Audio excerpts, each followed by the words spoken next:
Good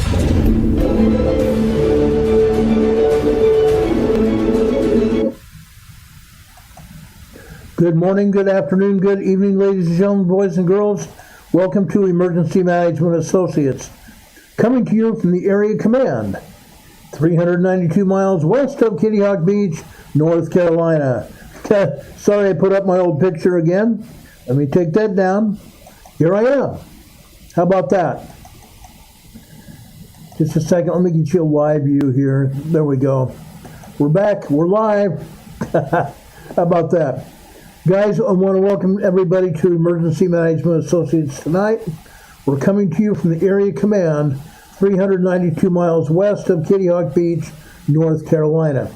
As you guys know, we entered this program last night with some audio issues, and I solved that earlier today. But before we get started with the program, I have an issue that I want to speak with all of you about. This issue is one of our own EMA family members. Linda Covington, who's been a regular on this program for quite some time, has had some health issues. She was doing a lot better than she had been doing, but Sunday she fell down and broke a hip. She's supposed to be getting a gamma plant, hopefully to get her back up on her feet, but I have not heard back from her sister or brother-in-law since yesterday. But they wanted me to let you all know what happened and ask for your prayers and special thoughts for Linda Covington. So guys, let's pray for Linda Covington that she may return to her health again and join us here on this show. Her family loves us and she loves us. But I want to relay that information from her family. God bless Linda Covington. May she rise up and join us again in full health again. God bless her. Okay, guys, we have a ton of things we need to cover tonight. A lot of things we need to cover tonight. First thing I want to talk about are earthquakes. But before I get started on that, in fact, I want to go over here. I want to show you that aircraft that crashed last evening over in Toronto, Canada. I want to show you what happened. Now, I probably will play this at least twice for all of you to see. This airplane is a Delta Airlines flight, a CRJ 900 coming in from Minneapolis to Toronto yesterday during the day.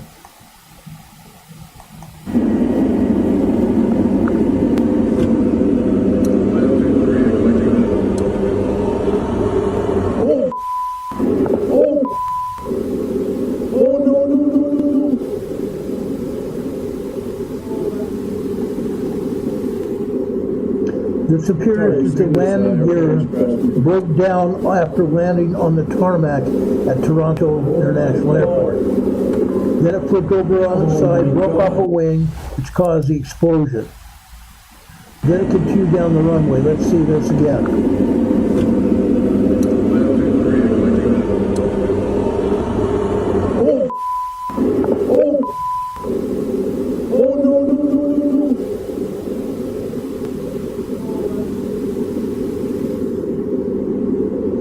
This is from Fox News today.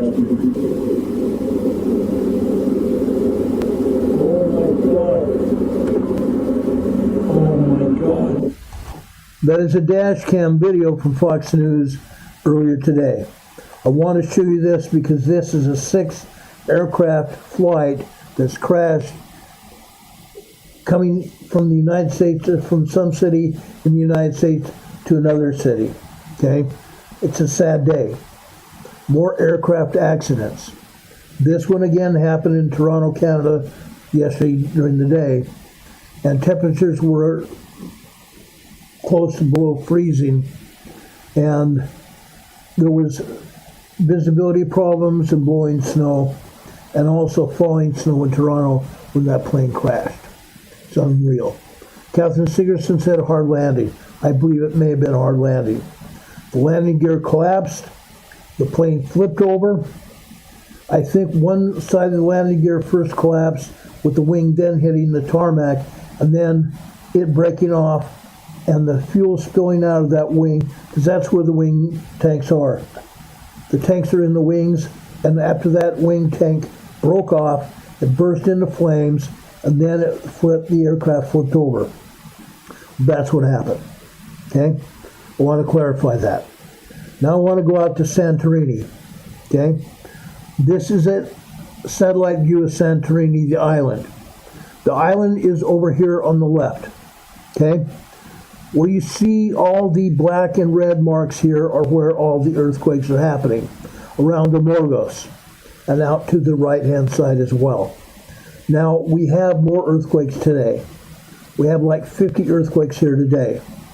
It's not stopping. It really is not stopping. Let me show you a brief picture of what I see today near Santorini. Oh gosh, it didn't come up. I'm sorry, hold on a second. I thought I had this map here that I put out. I thought I had it ready, but apparently I didn't.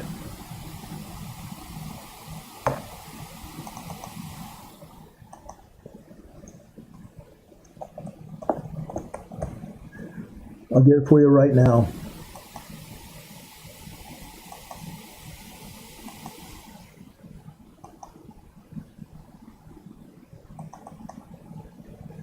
These are the earthquakes presently around Santorini out here in the Dodecanese Islands, okay?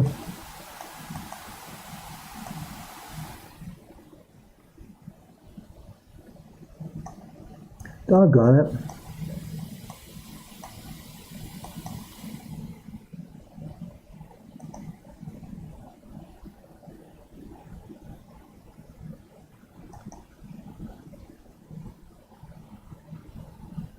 Okay, I think I've got it now. I'm sorry. If you guys would just bear with me for just a second, we'll have this done here.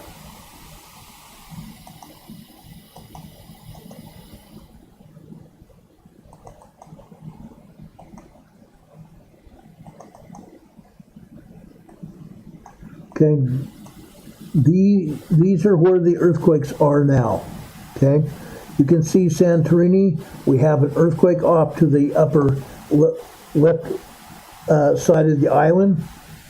We have more earthquakes off to the north around the Morgos and also around Colombo volcano. Okay, this is still an urgent scene. Okay, yes, we haven't had as many earthquakes today as we have had before. During the weekend, during the 24-hour period of the weekend, we had over 400 earthquakes here. Over 400 earthquakes in one 24-hour period. Okay, it's an urgent area. We can't let this go. We're going to be monitoring this for a while. Okay? Now, what do I have to say about this? It's very much a concern. 40% of the people on Santorini Island are still on the island. 60% have left on ferries and other transportation, but the island is still occupied. Greece is also has sent over crews to build an emergency port off Santorini so that in an emergency they can evacuate as many other people as possible from Santorini come a volcano or other disaster. That's what's going on. Also over here on Santorini, something else has been going on. Now, I don't have pictures of it, but there is a red sand beach off of Santorini. Above that beach, there's a cliff. That cliff has collapsed into the Aegean Sea. That cliff last night collapsed into the Aegean Sea. The beach is no more. It was a very famous beach with red cliffs and red sand, and it is no more. The red cliffs collapsed onto the beach, and the beach collapsed into the ocean. Okay? But Santorini is still trying to recover. They really are trying to recover. This is something new for all those residents and Greece as well. They haven't had an issue like this since 1959. They've not had an issue like this since 1959. Santorini is a tourist trap, yes. It's a tourist trap. Now, before that red cliff wall collapsed over in Santorini, as we all know, there's been volcanism over on the island.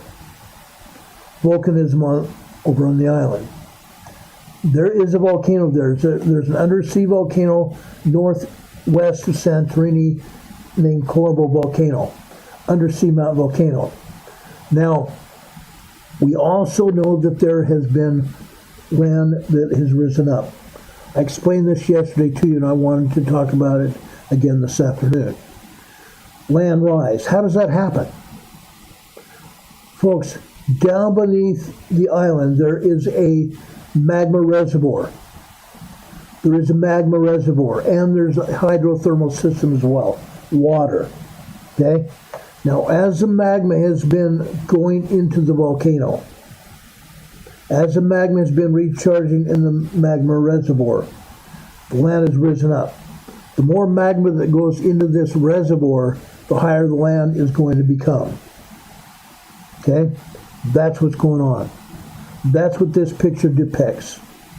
Land rise over on Santorini and Amorgos and one other island, I think it's Io Island, over there in the Dodecanese Islands. Okay? This is what's going on. Okay? I want to make sure you understood that. Okay? Let's continue this discussion here. It's ongoing. This is very much ongoing. Today, over in southwestern Greece, there was another issue here. There was a 5.0 earthquake that hit here this morning. A large 5.0 earthquake hit here in southwestern Greece. You can see where the other earthquakes have been occurring over on the eastern side of mainland Greece, over the Dodecanese Islands, and then you can see where this 5.0 earthquake occurred. Okay? It had nothing to do with the Dodecanese Islands, though. They don't believe it had anything to do with Dodecanese Islands. This was a large earthquake. This area has not experienced large earthquakes at all in the past. Okay? Not in a very long time.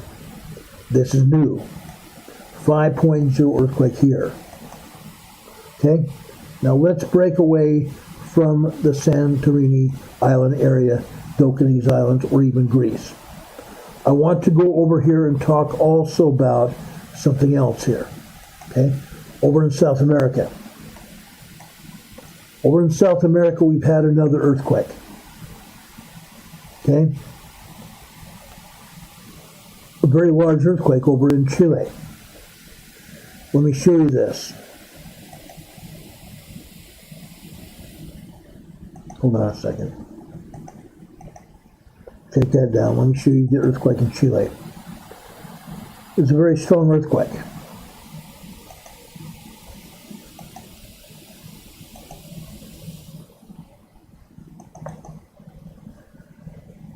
This earthquake over in off the northern shore of Chile. Okay, I'm going to load it up here. See all these earthquakes to the north here? Atacama and Tarapacá, Chile to the north.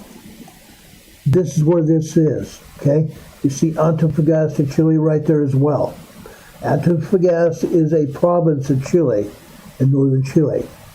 Today, a 5.8 earthquake hit here.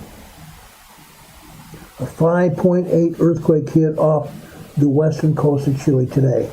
This was very close to landmass. Okay? Very close to landmass. There is a very good chance that the people that are living anywhere near here felt this quake. Like I said, it was a very large earthquake. A 5.8. Within 10 minutes of this earthquake hitting, USGS downgraded this to a 5.6. Downgraded to a 5.6 magnitude quake. Okay? Unreal. Unreal. They continue downgrading these earthquakes, guys. Okay? But anyone close to this shoreline probably felt part of this quake. Regardless of whether they say it was a 5.6 or I'm saying it's a 5.8. Yes, I did look at it. I did look at the magnitude of this earthquake. I looked at the origin backside seismology study page, and I found that this was probably upwards of even a 6.0. I'm going to say it's a 5.8 right now. But this was a very strong quake here, okay, off the coast of Chile. Now we are going to see more earthquakes here, okay? Over in Peru, central Peru, we had a 5.0 large earthquake there today. But this is the largest earthquake in South America.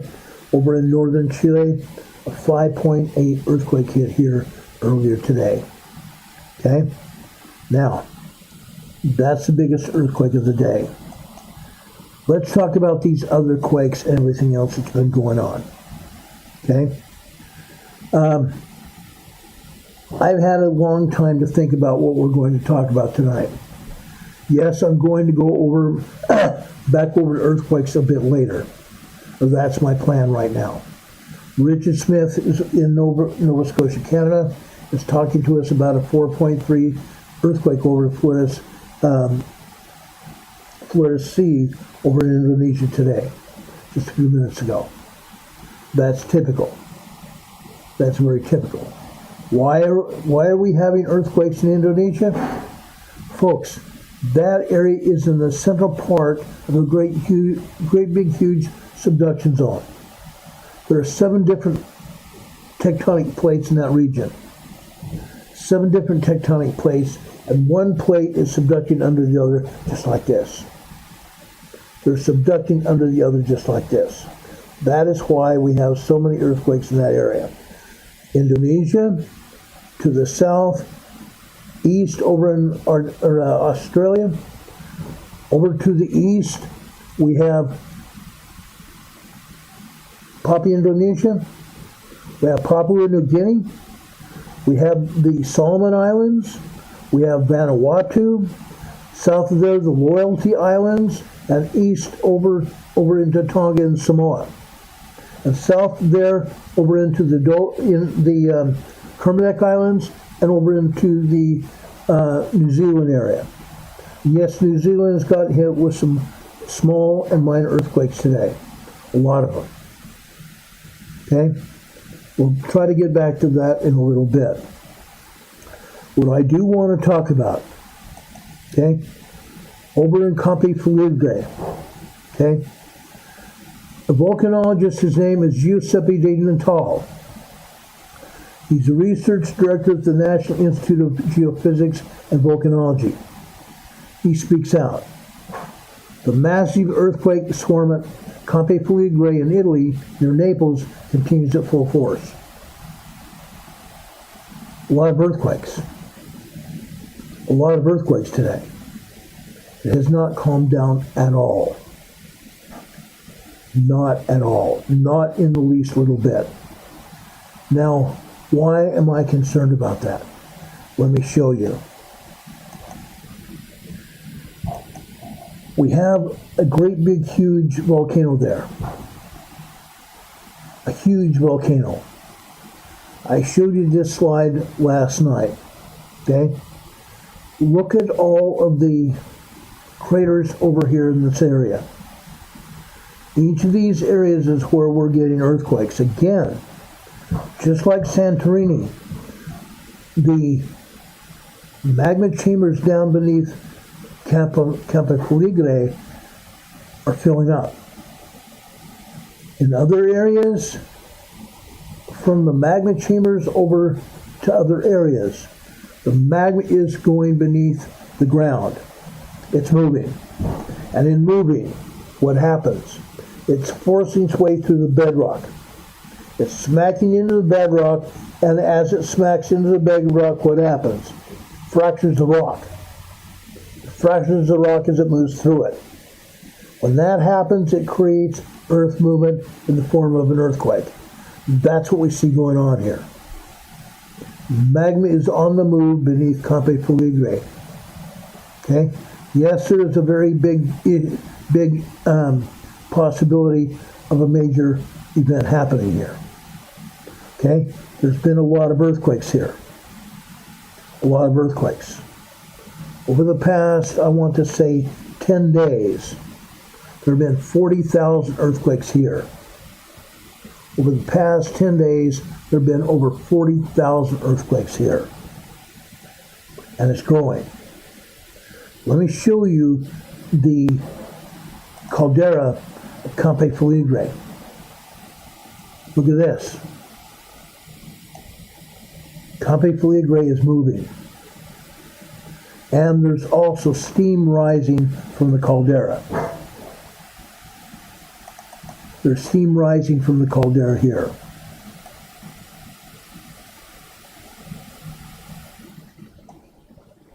The scientists, the volcanologists, the geologists from the USGS and other agencies of the European Meteorological Agency, they are all over in Greece, in this area tonight, looking at Italy and seeing what's going on. Now, why are we so concerned? Besides Campi Flegrei, there's another volcano just near there. Okay? Why? Years and years ago, that volcano erupted. It destroyed literally the entire area. This volcano has also erupted in the past. It's continuing to give scientists a run for the money. They believe this volcano is going to erupt. The volcanologist Mr. Natali believes that they should have already evacuated Campi Flegrei. He said earlier today that if it was his doing, he would have evacuated Campi Flegrei before now. That's how serious he is that something's going to happen. He believes something's going to happen. It's going to happen soon. This is a big issue. It's a huge issue here. Now, I want to show you this. This is Campi Flegrei City. It's also pretty huge. Look at that. Again, he believes, and I have to follow him with this statement earlier today. They need to evacuate Campi Flegrei. Okay? About 2 or 3 weeks ago, when these earthquakes started happening, there was a lot of talk about having to evacuate Campi Flegrei. I believe at that point in time it was too soon. But the situation has changed. The situation's really changed. Earthquakes have gotten sharper. The biggest earthquake here today has been a 3.9 small earthquake. 3.9 small earthquake. Now, gosh, I forgot. I was going to show you one of the seismograms from this area. It's amazing. Earthquakes here are non-stop, literally. The ground has not stopped shaking for over a week. Prior to that, about every 10 or 20 minutes, the earth would shake, but most people didn't feel it. Microquakes, tremors, and minor earthquakes were hitting. Now, they're seeing 3.0 to 3.9 earthquakes hitting Campi Flegrei all day long. All day long. It's kind of unnerving. If you live in one of these apartments, or you live in a flat over here near the seashore, or anywhere else, it's very unnerving to feel the earth moving all the time. Like I said, as the earth moves, okay, what's going on? The magma beneath the ground is hitting the bedrock. The magma beneath the ground is hitting the bedrock. And it's destroying or completely smashing up Okay? As it moves through the bedrock, it's trying to open up a magma channel. And as it's doing it so, it's destroying the rock in its path, causing earth movement. That's what's actually happening here and elsewhere, also in the Dodecanese Islands. Okay? It's happening. Are we going to see an earthquake here very soon? Probably. A large earthquake. And I'm talking about a 5.0 to a 5.5 earthquake happening here. And at the same time, if it's not right at the same time, it'll be right after. We may see a volcano erupt. We may see a volcano erupt here. And I'm very serious about it. Okay? You told me 2 or 3 weeks ago that there was going to be a volcanic eruption. I was saying, yeah, it's a possibility. Now I'm saying it is going to happen. I believe it's going to happen. If things don't calm down and the magma rise here doesn't stop, it's going to happen. Just like over in Santorini, the ground is rising up. Okay? Does anybody else have any other ideas or questions or have any things that you guys want to pose to me? I'll be very happy to take any questions at this point in time and discuss this. Okay? I want everybody that wants to participate to be heard. Total Vagabond from Ireland is here. Welcome, Guy. Appreciate you being here. It's like midnight over in Ireland right now. We appreciate you. Boy, it's good to hear from you, too. I remember when I first saw Total Vagabonds and we had a chance to chat here in the chat, it was great. It was really great. Now when Total Vagabond shows up, I'm very pleased. It's awesome. Charlie, 7337, USA born and bred New Madrid. That's awesome.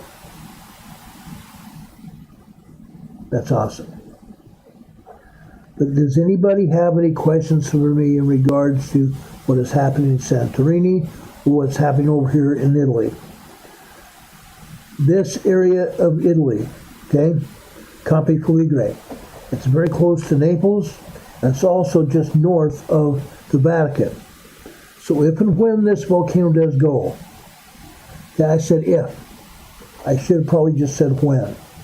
When this volcano goes, it's not just going to destroy Campi Flegrei, it's also going to be felt, and ash and lava is probably going to flow over towards the Vatican as well. Okay? Total Vagabond says it's a pleasure for sure. I agree. It's very much my pleasure to see you. But does anyone have any questions for me?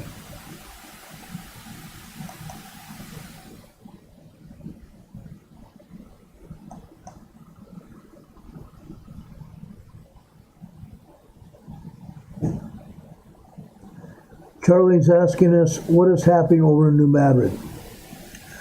Last week I spoke of the New Madrid. I'm probably going to talk about New Madrid tomorrow night. New Madrid has slowed down. The New Madrid fault has slowed down substantially. Okay? Now that doesn't mean it's not going to start up anytime soon. It may very well. We've been seeing 3.5 to 4.0 earthquakes up and down the entire New Madrid fault for quite some time. Arkansas to Missouri, the central part of the New Madrid fault have been moving, and to a great extent. Okay? To a huge extent. But things calmed down this past week and they're still that way. Tomorrow night we will show you seismograms, which are the graphic readout from the seismograph, the machine. We'll show you the readouts showing you exactly what's going on.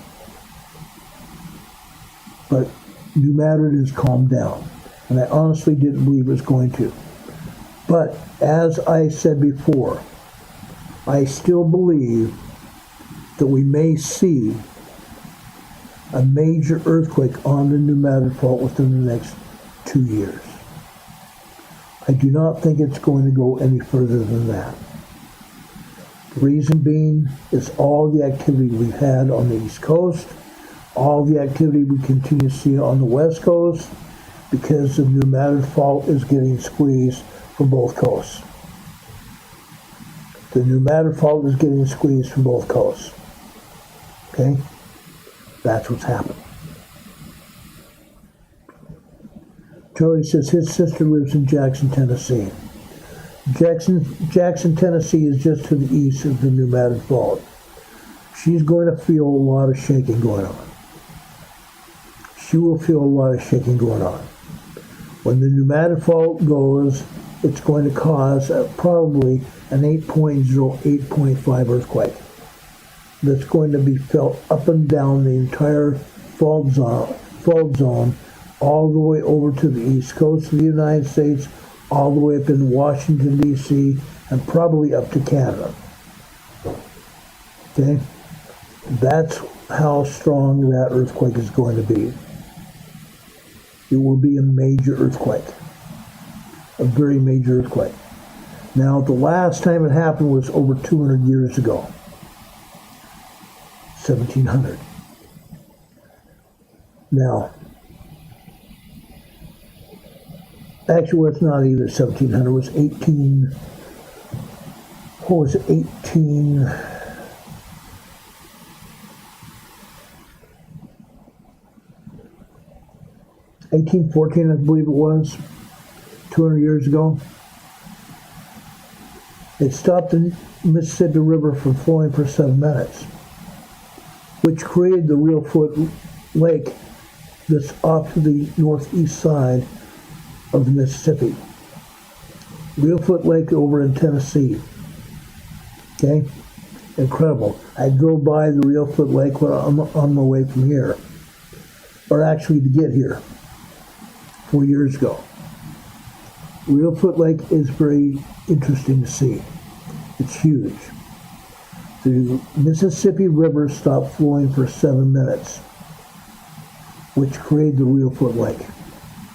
At that point in time, the settlers in this area were very sparsely populated. And as a result, what happened? A lot of people probably drowned. They drowned either in their cabins or off working their fields. They felt the shaking, but at that point in time, they had no time to react. When the Mississippi River stopped flowing, it flowed into that area, and we probably, if we got down on a satellite and went to ground penetrating radar, we'd probably see cabins and other outbuildings out there under the lake. We do not have any idea of the death toll from that earthquake. But what is going to happen? What do you think is going to happen? What do you think is going to happen when that earthquake hits? The area now is very, very, should I say densely populated, for lack of a better word?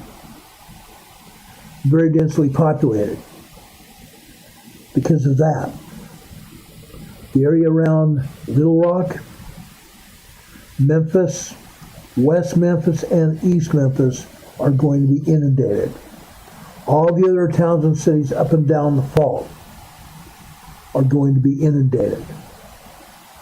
When I was there in 2014 to do a disaster drill in regards to this quake, the day we started the disaster drill was a Monday. We had 3.2, 3.4, and 3.5 earthquakes on the fault that day. Now that was 2014. After that, there's been very few other earthquakes like that until the last 2 years. Prior to 2 years ago, we had just tremors and microquakes. Tremors and microquakes on the New Madrid Fault. However, things have changed since then. Now we're having 3.0s, 3.5s, and 4.0 earthquakes on the New Madrid Fault. Yes, we are having tremors, we are having some microquakes, and minor earthquakes as well. But a lot of earthquakes are now 3.0 small, 3.5 small, 3.9, 4.0 moderate earthquakes. Things have completely changed. When I started broadcasting about the new Madrid fault, things were just barely starting to happen. When I started broadcasting in almost 6 years ago, people asked me about the new Madrid, and I would tell you right to your face, right here on the air. Nothing's going on. At that point in time, nothing was going on the new Madrid fault.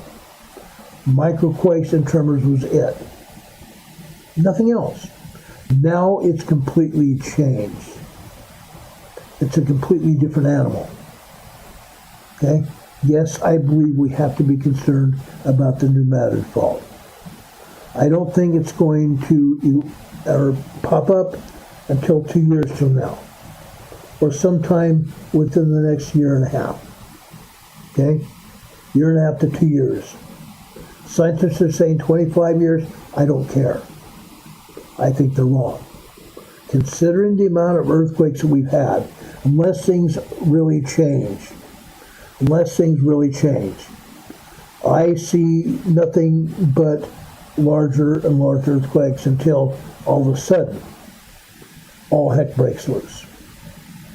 Now there is a gentleman, I will not tell you the town he lives in, but he is the corner of that town. He also owns a funeral parlor, a funeral home over there in his city. On the property of the funeral home, he has 2 semi-trailers, refrigerator trailers, parked on his property. Why? He knows what's going to happen. He knows exactly what's going to happen when the new Madrid fault pops up. He's going to need those refrigerator trucks to be ready to house bodies in after that earthquake hits. That's how many people are going to get killed by that earthquake. Like I said, it's very densely populated now. Okay? When I was there in 2014, I talked to him several times. He's very concerned about what is going on. Very, very concerned. He's also he was on the city council there. Now, that town had the possibility, and they were talking about it, of building a bridge over the Reelfoot Lake so they could evacuate their town. But they don't have the money to build a bridge. Honestly, that is the only other way out of that town. That would be the only other way out of that town. Why? Because, folks, you might live in Los Angeles, you might live up in Oregon or Washington, San Francisco, you might live in Canada where you're near a freeway or highway. Over there, yes, they do have some highways. But for the most part, they have 2-lane blacktops. 1 lane going each direction just like this. 2-lane blacktops. Over the past even 20 years, they have taken asphalt and paved over horse trails. They've taken asphalt and concrete and paved over buggy trails and cow paths. Those are now 2-lane blacktops. When the new Madrid fault hits, when the new Madrid fault goes, those old buggy paths, those old horse trails, they're now paved over. Great big huge fissures are going to open up. Great big huge fissures are going up and open up in those roadways. That's what happened before. Those roadways are not going to be passable. Back when this earthquake first hit, they did not have fire departments there. They had bucket brigades with somebody running to a river or a place where they could retrieve water to dump on fires. When we have earthquakes this time, there's going to be gas mains that are going to pop, natural gas mains in the street that are going to pop. The water mains in the streets are also going to pop. There's not going to be any running water to fight fires anywhere up and down the Pneumatic Fault. What's going to happen? Buildings and other infrastructure is going to burn down because there's no water. Our governments are going to have to fight the fire by air.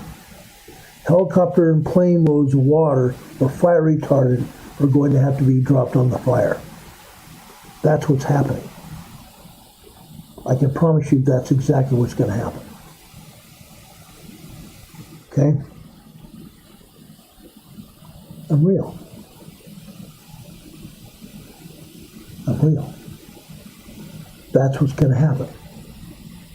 Now, I know a lot of people aren't going to be prepared for this. There's a lot of people that don't even watch this program. That's why I've been asking for a very long time. Folks, you need to share this program. You need to share this program to your friends, your relatives, even people you don't know. We need to get people on this program as subscribers. Not for my doing. Not for my doing. We need to get more subscribers here so people will understand what we're talking about. So people are going to be ready for what happens. We've got to instill the idea of knowledge and preparedness.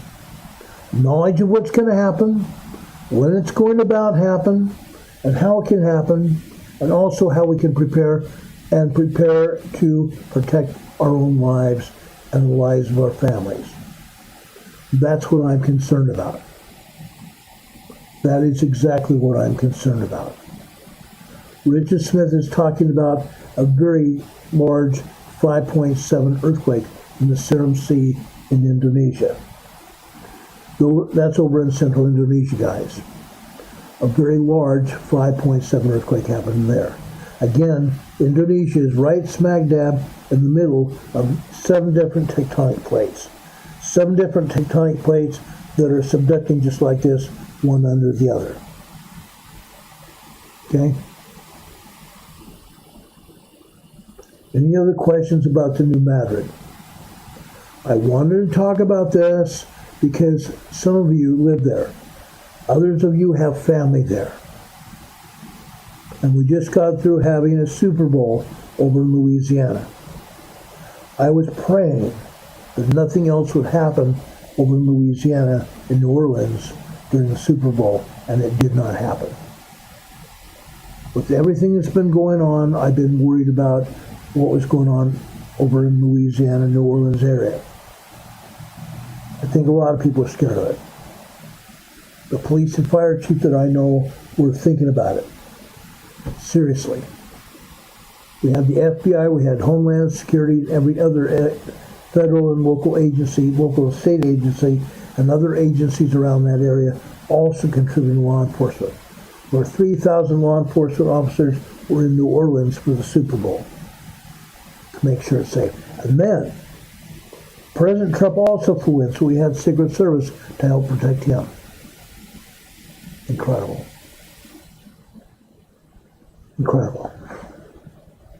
Don Patoga has just posed a question here in the chat.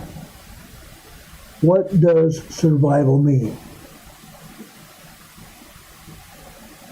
What is the art of survival? We've heard of the art of war. We've heard of the different arts of various things. What is the art of survival? What does survival mean?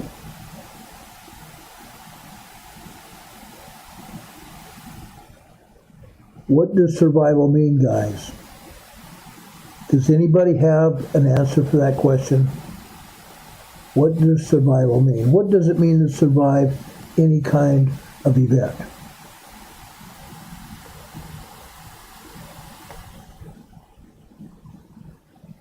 What does it mean to survive any kind of event?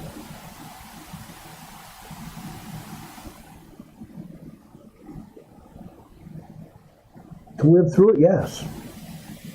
But how well can you survive if you're not prepared? There is an event that challenges your life. It challenges your life skills. Puts your life or the lives of those you love in danger. What does it mean to survive?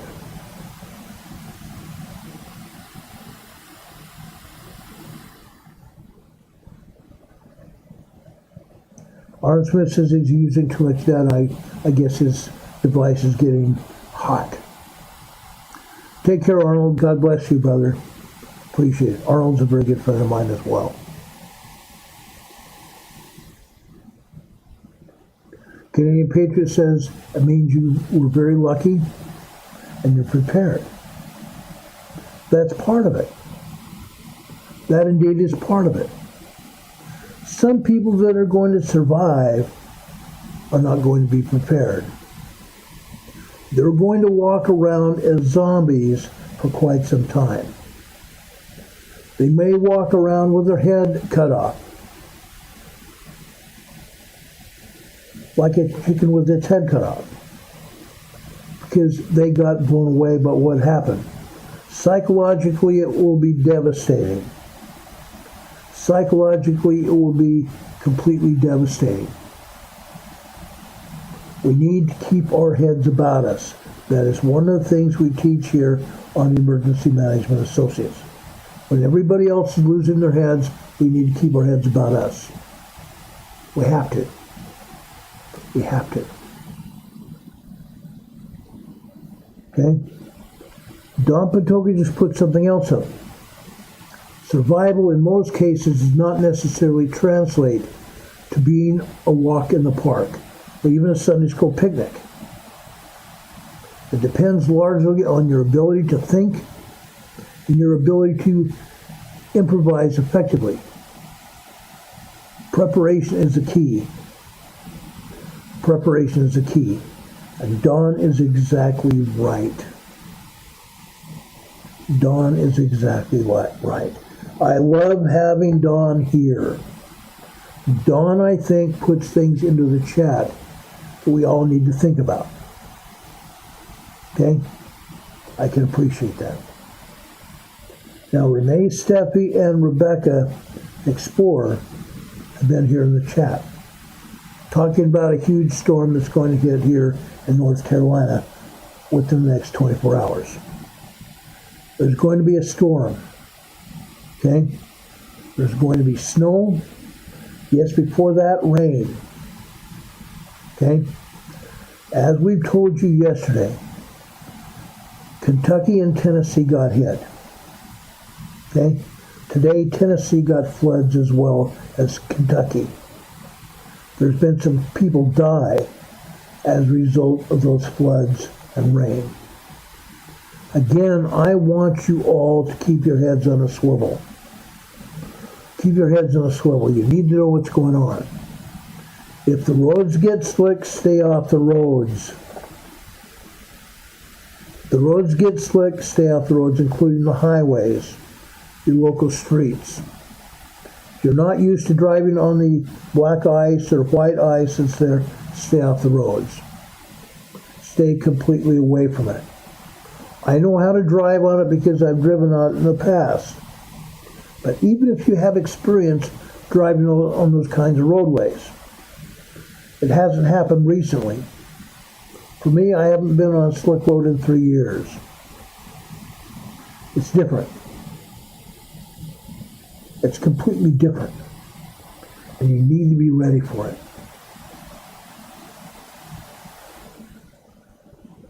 Okay? It's different. Be very careful. We are going to have snow, and prior to that, we're going to have some rain. Okay? Canadian Patriot 1, my buddy Dave, up in the Ontario area, out towards the outback. He says he has lots of snow, and it's still snowing. Minus 40 degrees Celsius there last night. That's very, very cold. Rebecca Explorer says black ice can be fun. Oh yeah. I've driven on a lot of it over the years. To me, it's not fun. Not fun at all. When I drive on black ice, I drive white-knuckled. I'm holding on to that wheel. And if I have to, and I know what I'm doing, I went through safe driving school. I've been through the roadways before. I know how to move that car where I have to go and how to recover it. A lot of people don't have that training. With me, it's instinct. A lot of people may become instinct as well.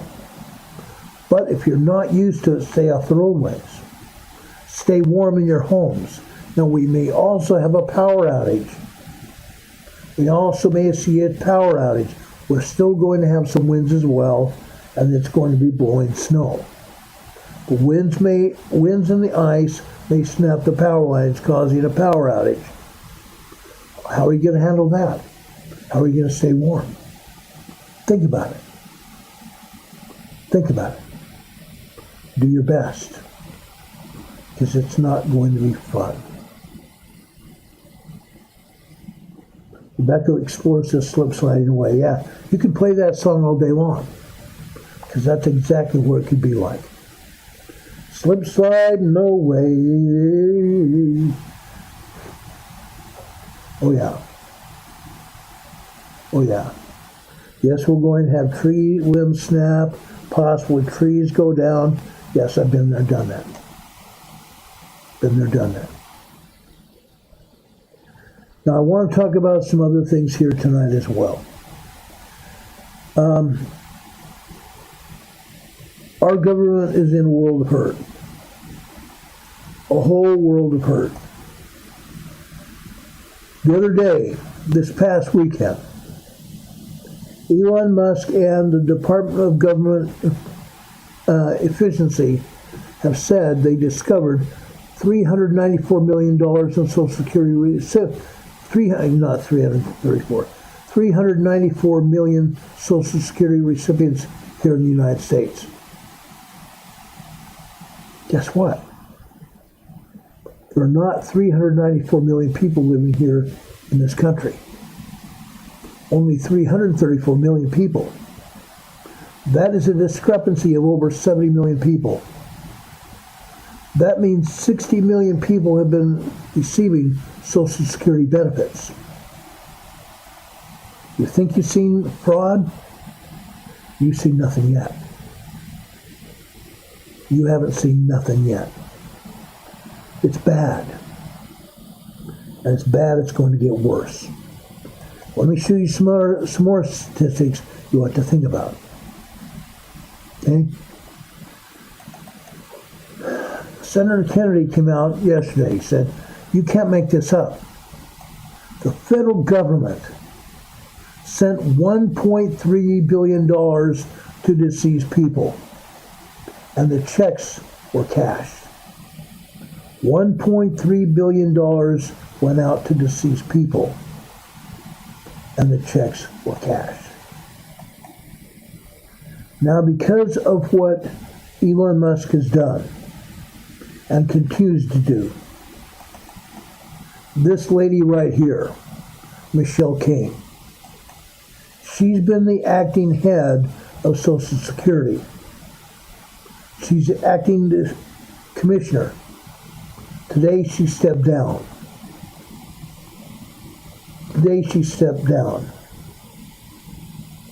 Okay? Those the other day at President Trump's request went over to Social Security and requested for access. According to people familiar with the official's departure, who were not authorized to discuss the matter publicly. Acting Commissioner Michelle King's departure from the agency over the weekend, after more than 30 years of service, was initiated after King refused to provide DOJ DOGE staffers at the Social Security Administration with access to sensitive information. She refused to comply. Now, the official word is she resigned. President Trump today and yesterday used the word fired. Fired. The White House has now replaced her as acting commissioner, a man named Leland Dudek, D-U-D-E-K. He currently works at Social Security. White House spokesman Harrison Fields released a statement last night saying, President Trump has dominated the highly qualified and talented Frank Bisignano to lead the Social Security Administration. We expect him to be swiftly confirmed in the coming weeks. In the meantime, right now, the agency is being led by a career Social Security anti-fraud expert.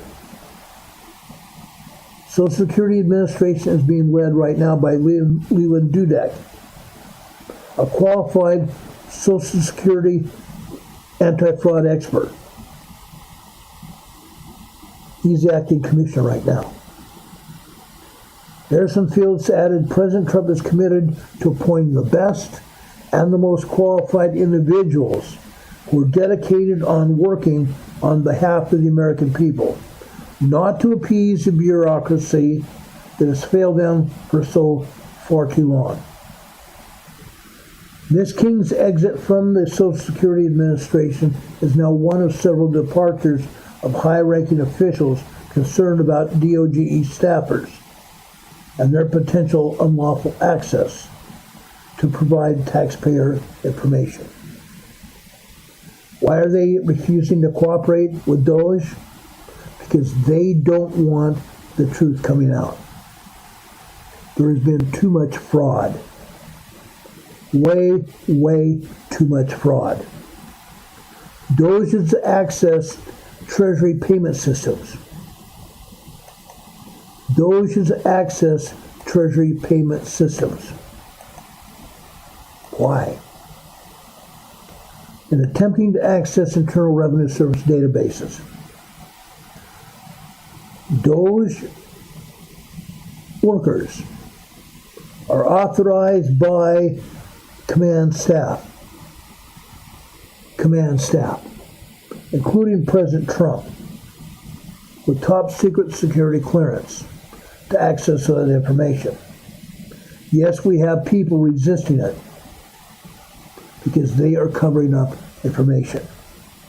They are covering up fraud. Since President Donald Trump has retaken the White House, his billionaire advisor Elon Musk didn't have to do it. Elon Musk is a billionaire. He has rapidly burrowed deep into the federal agencies while avoiding public scrutiny for his work through the DOGE group. Nancy Altman, president of Social Security Works, an advocacy group for the preservation of Social Security benefits, said of DOGE's efforts that there is no way to overstate how serious a breach this is, and my understanding is that it has already occurred. The information collected and securely held by the Social Security Administration is highly sensitive. She said, SSA data on everyone who has a Social Security number is of virtual all importance to all Americans. Everyone who has Medicare and every low-income American who has applied for Social Security means has tested companion program, the Supplemental Security Income Program. If there is an evil intent to punish perceived enemies, someone could erase your earnings record, making it impossible to collect Social Security and Medicare benefits that you've earned. The future of Social Security has become a top and hot political issue and was a major point of contention in the 2024 election. About 72.5 million people, including retirees, disabled people, and children, receive Social Security benefits. Let me give you some more information. That's not enough. Guess what? That lady's resignation is just one part of this. One big part of this.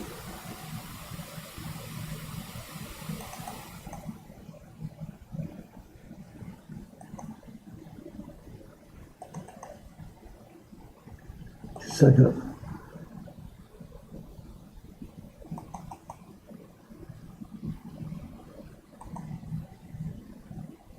Let me bring this up.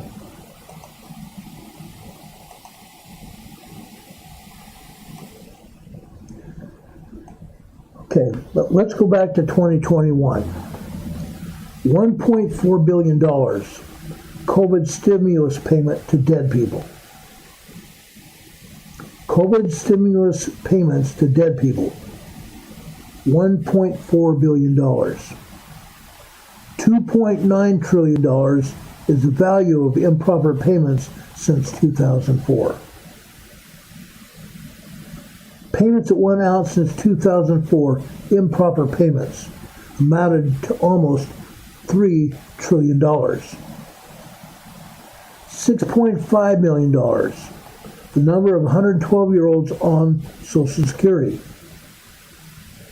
I don't know of any 112-year-old people. There might be one person. That's all. But $6.5 million has gone out to a number of 112-year-old people. That's called fraud. Any way you look at it, it's called fraud. Fraud at the highest level. Now, I want to show you this. I believe this is important.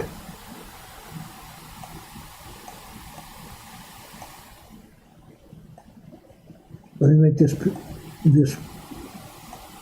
slide smaller so you can see it.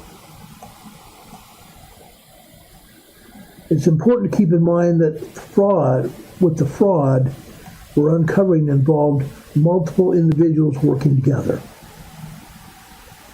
The fraud that's been uncovered involved multiple individuals working together. This falls under RICO laws. And once someone is charged, the United States has the authority to confiscate all their assets. Look at Chuck Schumer there, covering his ears. Chuck Schumer doesn't want to hear it. Maxine Waters next to him. She and Chuck Schumer have caused all sorts of hate and discontent, also calling for violence on the streets. Yes, they're calling for violence on the streets to stop President Trump and to stop Doge. Okay? Why? Why are they calling for violence? Because they are going to be implicated in the wrongdoing. Chuck Schumer and other politicians are going to be implicated in the wrongdoing, including Maxine Waters. Chuck Schumer. Mr. McConnell, Nancy Pelosi, and other people like I'm going to show you right now. These guys right here. Okay? Now, this picture, the man on the right looks like Ruben Gallego. He's the son of a Mexican cartel drug trafficker. And his buddy, Alex Soros. Both of them are in serious trouble. Who is Alex Soros? Can anybody tell me who Alex Soros is? How many times have we talked about George Soros? Alex Soros is George Soros' son. George Soros turned over his company to his son Alex, multi-billionaire. Democrat, communist, card-carrying communist, associated with drug trafficking in Mexico. Tony Segura says we will be providing DOJ, the Department of Justice, with GPS locations on both of these twat-waffle crapheads, weasels, meeting for hours on end with cartel leaders, hundreds upon hundreds of times over the past 6 years. George Soros, that has been financing the Democrat Communist Party here in the United States. Drug money. Drug money. Now, what happened in Mexico today?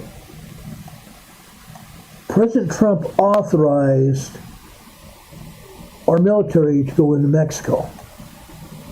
And the Mexican Senate during this past weekend gave permission for our military to incur over into Mexico to go after drug cartel members.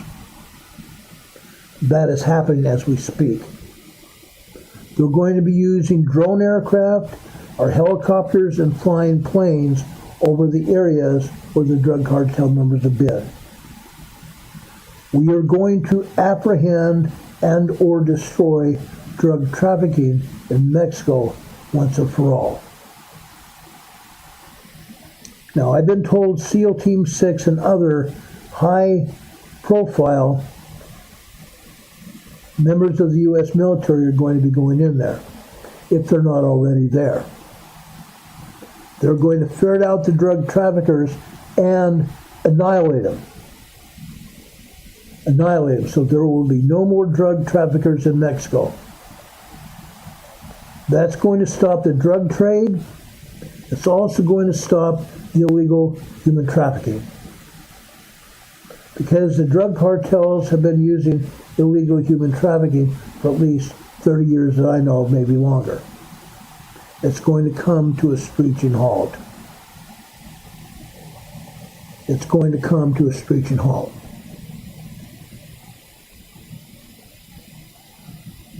Unreal. Unreal. Canadian Patriot One is saying Trudeau is as his father was over in Cuba, a card-carrying communist. Yeah. True story. Gloria TV reported that there is one person who is 116 years old living in Brazil. Reportedly, no one else older than him. But how many millions of recipients have been getting Social Security money from our government? A lot. A lot. As I've been reporting to you about this over the last week, I've shown you trillions of dollars, hundreds of people, millions of people receiving money that wasn't due them. This here, look at this. Improper payments and fraud are long-standing and significant problems within the federal government. Unsurprisingly, it gets worse every year as more and more crooks get in on the grift. Look at this. Let me expand this so you can truly see what's going on here. Okay? Look what's happening. It starts over here on the left-hand side with 2003. $35.0 billion. $35.0 billion in grift, illegal payments. In 2004, $46 billion. 2006, we have $39 billion.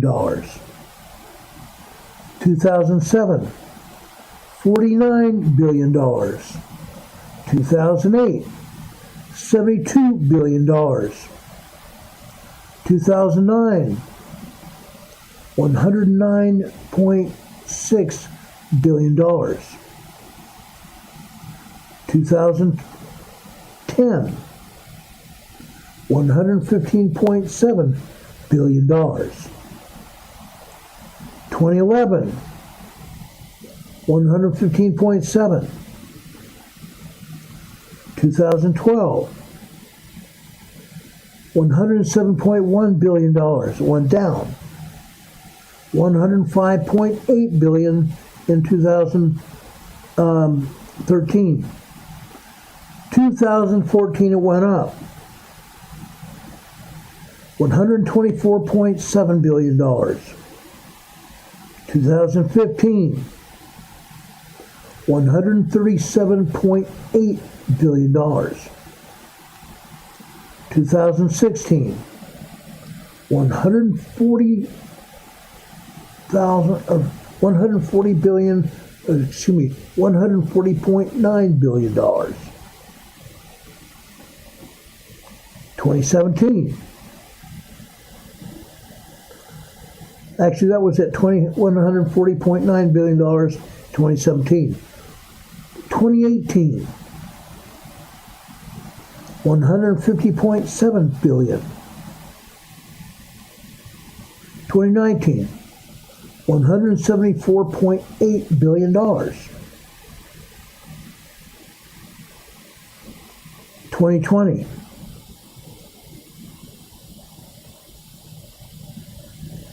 $206.4 billion. 2021,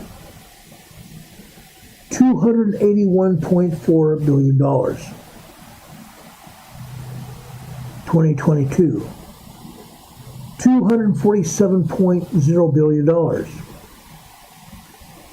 2023, it went down a tiny bit. $235 billion. This is grift. This is grift.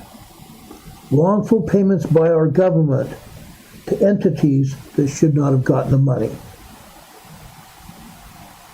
This is what we've been going through. Every year, as more and more crooks get in on the action, the numbers go up. The numbers go up. It's getting worse. It's getting worse and worse by the year. It's got to be stopped. And President Trump has gotten in on it. President Trump has said no more. President Trump saw the Biden administration put more money on the debt clock. The United States was going deeper and deeper into debt, trillions and trillions of dollars. And Biden and his crew didn't care. But President Trump said no more. Significant problems in the federal government. It's gotten worse every year as more and more idiots have gotten involved. And yes, I'm talking about politicians, idiots. What I believe we're going to also find very shortly is we're going to find politicians that are senators and congressmen. They're not supposed to be making any more than $174,000 a year. And we already know many of who those congressmen and senators are that are now multimillionaires. $28.8 million millionaires. Nancy Pelosi for one. It's got to stop. How does a congressman making $174,000 a year end up being a millionaire within a very short few years? It can't continue. It cannot continue. Now, something else happened yesterday.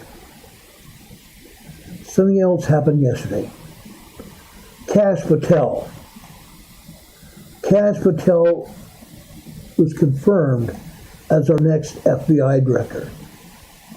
So not only do we have Pam Bondi in the Department of Justice as our Attorney General, we have Kash Patel, who said that on day one, he was going to clean house in the Washington, D.C. office of the FBI. And the next day, he was going to open it as a museum to the deep state. President Trump has already fired people within the FBI. Fired them. They're gone. They're history. When Kash Patel walks in there tomorrow, I believe he's getting sworn in today. When Kash Patel walks in there tomorrow's going to be a new day. The deep swamp is going to be history.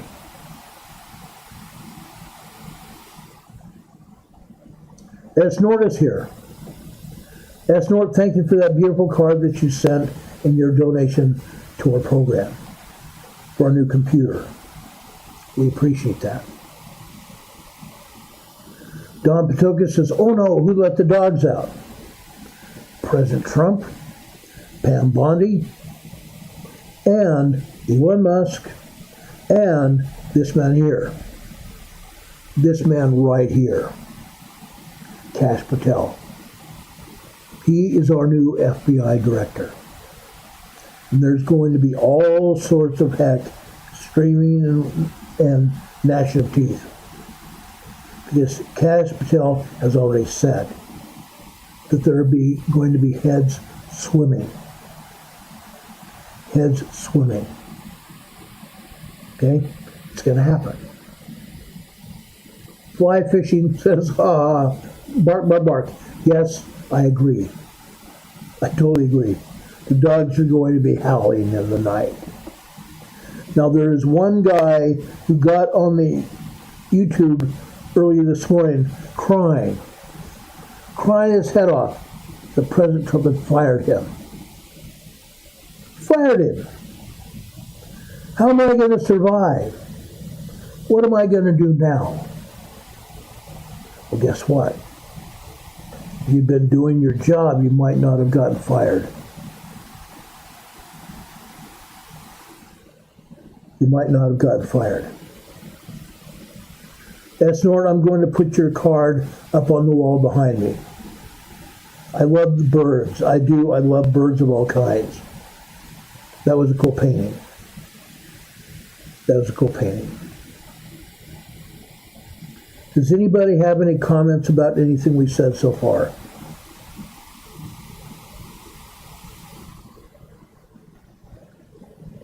I know you wish you could give more, but you've given what you could, and I appreciate that. Carol and I really appreciate that. That means a lot to us. Now, folks, if you can, you can also give us donations here. I'm hoping tomorrow I'll have a scroll going beneath the bottom of this program in the future. We had it in the past. Our address and our email address as well. Our email address, if you have comments or suggestions or complaints, you can email them to my email address, rltnspdema@gmail.com. That information is below this video today in the top of our program description.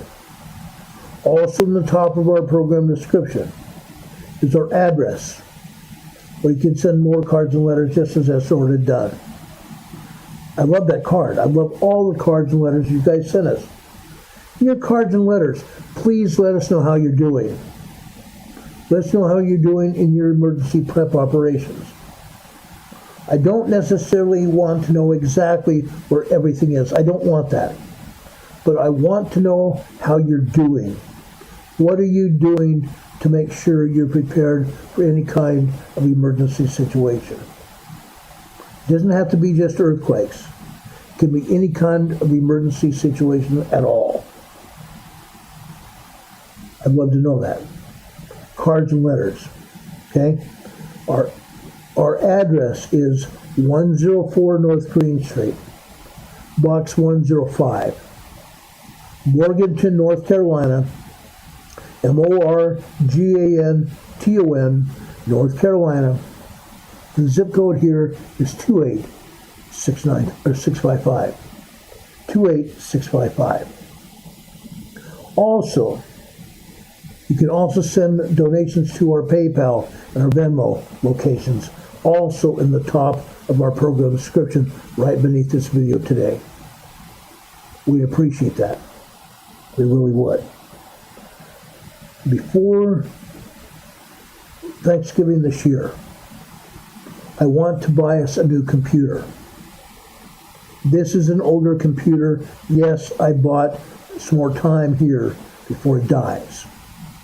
I don't expect it to die anytime soon. But I would like to get us a new computer before the end of this year. And we would appreciate any and all help that you could give us. Okay? We'd appreciate that a lot. We appreciate any and all donations to help keep this program in the air. Now, one of the other things that I've told you about in the past, it takes bandwidth on the internet to keep this program on the air. Presently, we pay $253 a month for bandwidth. $253 a month for bandwidth through the company locally. Yes, that's a lot of money. But I pay it to keep this program on the air. We'd appreciate any of you helping us. It's hard sometimes, I know. Money's tight for a lot of people. I'm on a fixed income, and so far, you all have been willing to help. And Carol and I want to thank you from the bottom of our hearts. It means a lot. It really does mean a lot. We appreciate all that you do here. Now, I want to thank you for that. I want to thank you for that. Now,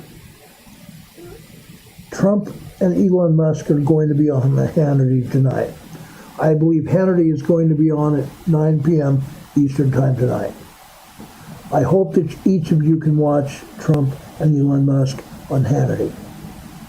They're going to be talking about some of the same things I discussed tonight. Watch it. It's going to be very enlightening. Elon Musk doesn't have to do what he's doing. He's a man-made man. He's done it himself. He owns one of the biggest firms in the nation, SpaceX. He makes rockets for NASA. Some of those same people that make rockets for NASA are also helping the Doge to try to help our government, help our country. Folks, it means a lot. It means a lot. And our President Trump has said that he's going to clean house. And that's exactly what he's done. He's been in office for 3 weeks. He's already turned this country upside down. Politicians are running scared because they are scared of losing their jobs. They're scared of going to prison. Yes, there's going to be some politicians before it's all said and done that are going to be in prison, including the Attorney General of New York State, the Governor of New York State, the DMV Director of New York are going to be in jail. Alvin Bragg is going to be in jail. Not as a result of things they did to Trump. But that's only part of it. That's only part of it. It's unreal what they've been able to get away with. But it's over. The trash is over. The Attorney General in Georgia is no more. The Attorney General of Georgia is no more. She's going to be fired. She ran for election this past November and won re-election. But she's going to get fired very shortly. She's up to her ears in it as well. Politicians across this country are in it up to their ears, including in California. Or should I say, California. That Governor Newsom in California has been plotting for months now to go after President Trump. Well, guess what? He's decided that he would rather go after President Trump than get federal dollars to help the state of California. He's going to bankrupt the state of California. Firefighters in California are asking for the LA Fire Department chief's name on a platter. The LA Fire Chief is going to be out of a job as well, committing all kinds of crimes. All kinds of crimes. She's going to be without a job, as well as her DEI part of the LA Fire Department. Going to be gone. Going to be gone. It's unreal what these communists have done. It's unreal what these communists have done. Anyway, guys, I'm going to get out of here unless you guys have another question for me. I've talked about a lot of things tonight. I hope I've answered some questions as well. We talked about what's going on in Greece with the earthquakes. We talked about Italy with Campi Flegrei and what's going to probably happen within the next short time. We talked about a major, or not a major, but a very large earthquake over off the coast of Chile today, northern Chile. We talked about the earthquakes in the Dodecanese Islands today. We talked about political issues as well. Things are happening. We're seeing things turn around. We hope that you are here, that you're doing the things right, because things are happening. Things are happening. And yes, all of us might be affected by it. All of us might be affected by it. Now, there's one more thing I want to discuss with you that I think is very pertinent to what we're talking about. Everything that's happening around us can affect one thing that's integral in surviving what's going on. What do you think is integral to surviving what's going on? Can you say family? Our family? Guys, family is where the heart is. Family is where the heart is. If anybody's going to survive what's going on, it's going to be because we are part of a huge database. A database within our own family. Members of our own family helping support us, and we help support them. We help support them and bring them up in our minds and in our hearts. In our minds and our hearts. Because we have love for our fellow man. We not only have love for our fellow man, but the members of our family. We cannot do anything. We cannot do anything unless we have our family. We cannot do anything unless we have our family. Brothers and sisters, everything goes on in our lives revolves around our families. Yes, family is a noun.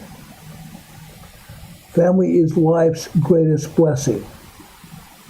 A group that dreams. A group that laughs. A group that plays and has fun together. A group that loves together. Family, those whom you can always count on.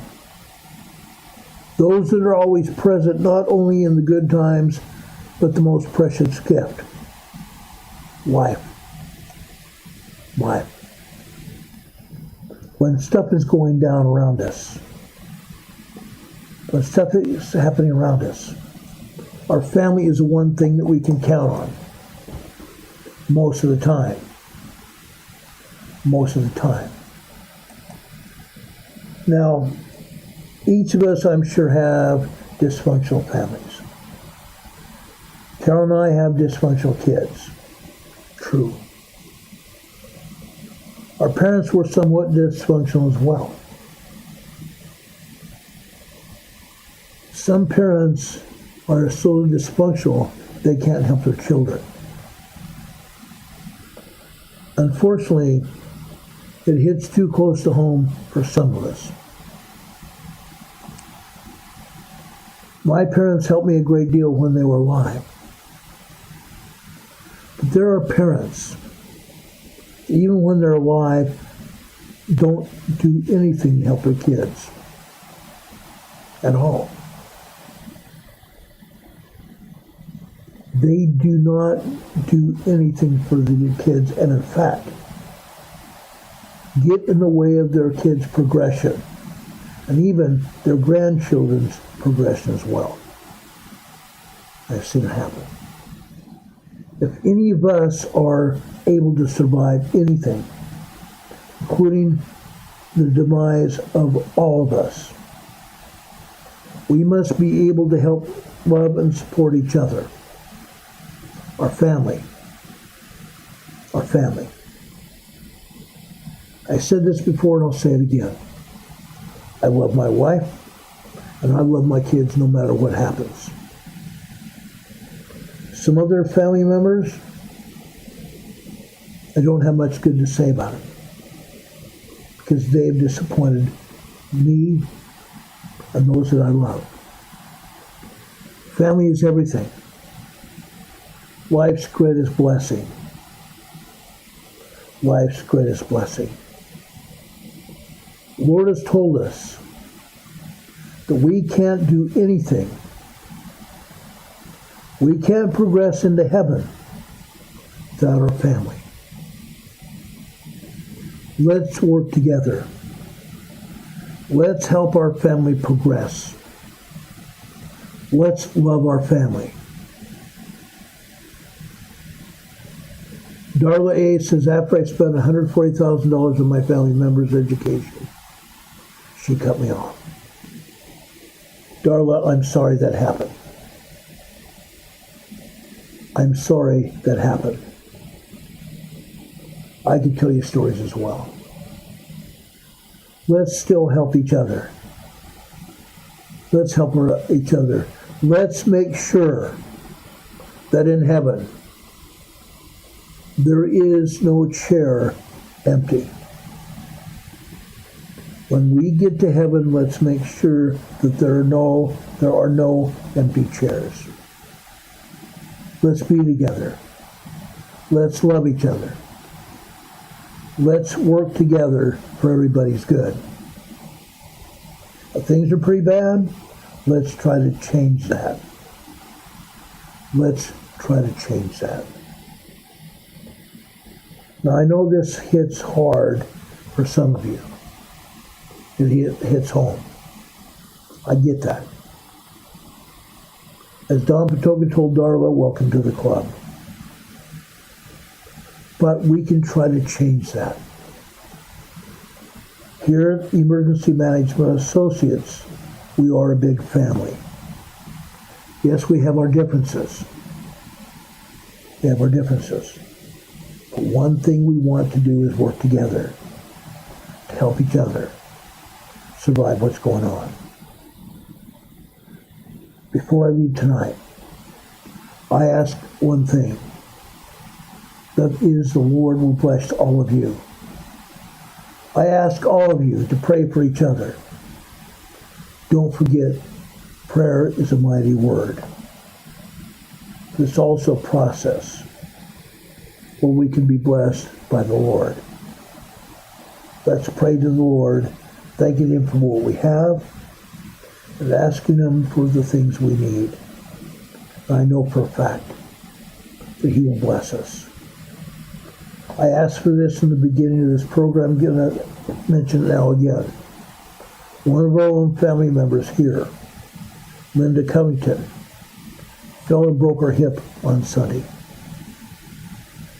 God bless her. Let's pray for her as well. Let's pray for everybody that needs it. Okay? All of us also need it too. May God be with you this day and always. May God bless you. May God be with you this day and always. God be with you until we can meet again. We can see you on the other side. Good night, everybody. Much love. We'll see you tomorrow night. See you soon. God bless. Bye.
Tomorrow night we're going to talk about Canada. I have two special guests coming on this program. Tune in tomorrow night for Emergency Management.